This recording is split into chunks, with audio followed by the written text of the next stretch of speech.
Hey everybody, Shawn Holsinger here from holsingersflyshop.com. Bringing you a nymph pattern this week. It's a really cool little stone fly. It's called the Flex Floss Stone. Simple, it's made out of flex floss and it's really easy to tie. So I'm going to do a little bit more talking about it at the end, but here you're going to see a picture of it, then the video on how to tie it.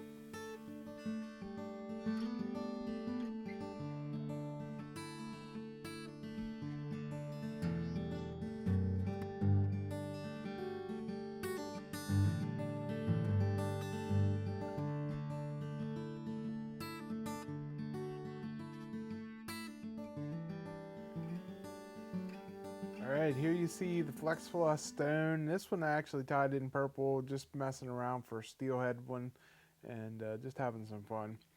Just showing you the change colors. You can do whatever you want with them here and have fun. For a hook, I'm using the 5125 Jig Force hook from Fooling Mills. For the bead here, this is the 3.3 millimeter slotted bead. This one's a Saluda bead here, nice tight gap on it.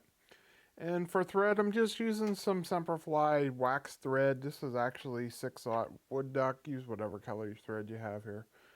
And whatever's on your bobbin, that's what I use. So first thing we're going to put on is the tail.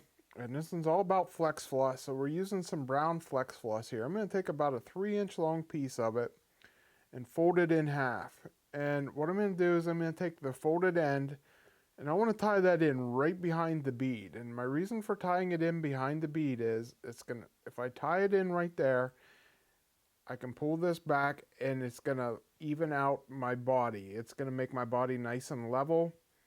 If I tie it in the middle, there's going to be a hump somewhere in there and I don't want that. So I'm going to actually wrap that just maybe slightly around the bend a little bit, not too far, but I want it to come pretty much off the back. And that's great. Next thing we're going to do is we're going to make the body on this, and I want to make a ribbed body. So what I'm going to do is take two pieces, two different colors. I'm going to take a yellow and a brown piece here to get that nice segmented golden stone look to it. And I'm going to tie them down again right behind that bead. Tie them down nice and tight and pull on it a little bit to thin them out. Same thing with the tail. I wanted to thin that out by pulling on it as I wrapped it back here so I don't make too big of a body. And then I'm just going to wrap back up here to that bead. So now I got my two side-by-side pieces. I'm just going to palmer them right up the hook shank here, side by side. And if they start to separate a little bit, just give it a little push. And it's going to make a beautiful, nice segmented body right up the hook shank.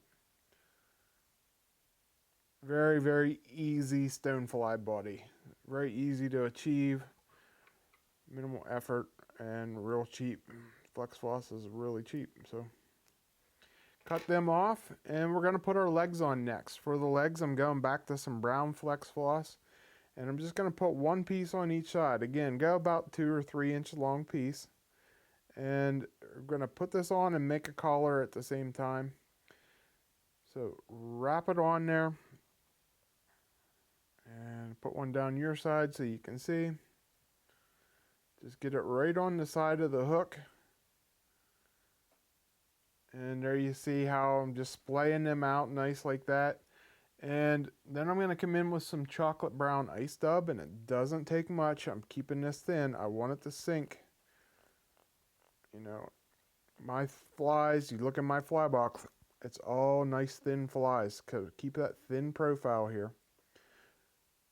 Try to get my chocolate ice dub here pretty thin, and then just going to make a couple wraps behind those front two legs, and then I'm going to pull those front two legs back and make a couple wraps right in front for a collar. And by doing that, it's going to push them legs back just like you see.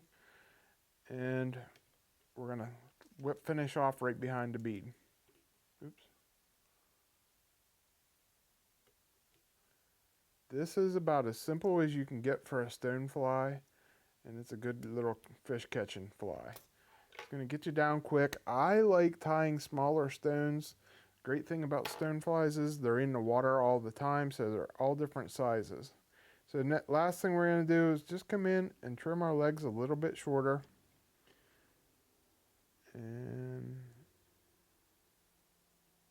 cut them at a little bit of an angle like that, so the front one's a little bit longer than the back ones, and then trim down my tail to match, just trying to keep everything proportionate looking like you see there.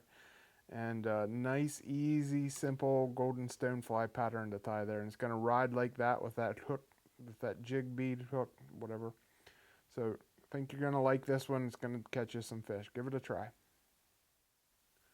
Okay guys, I hope you like this simple pattern. You see there, it did not take me long to tie it, and it's a great stonefly imitation. Stoneflies are awesome. I love fishing them, especially on big water streams in my area here, Penns Creek. There's lots of stones on Penns. I was just up there recently fishing and had one land on me, a big one, a nice golden. And so they're there, and the cool thing about stones, when they're there in different sizes, from big to small, because they have a long lifespan. So it's really easy to find small ones as well as big ones in the stream. And for that reason, I actually like to fish a lot smaller. I fish small on my flies. I fish a micro leader and all that kind of stuff.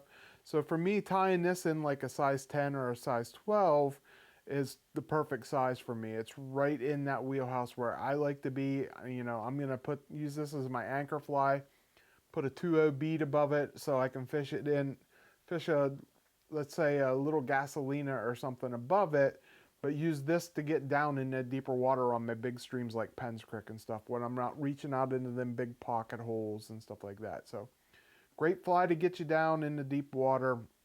Use it as your anchor fly, and like I said, it's a great size for those smaller stones. Switch hooks up, use a bigger hook, make it a little bit longer if you want to. You know, experiment, have fun, put your twist on this fly.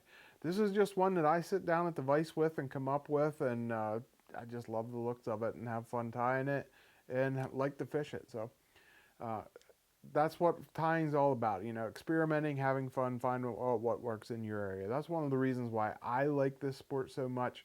I like to sit down and tie a fly like this and just let my creative juices flow and see what I come up with. Like that purple one, I haven't tried it yet, but I think it'll catch me some steelhead this fall. So I'm going to throw it for steelhead while I'm up there.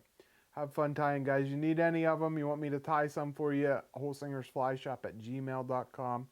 And like always, guys, if you need any of the materials, head over to our website at holsingersflyshop.com. We'll be more than happy to help you out with any of your questions and any of your needs there. So thanks for watching, guys. Until next week when I bring you another video, I'm Shawn Holsinger.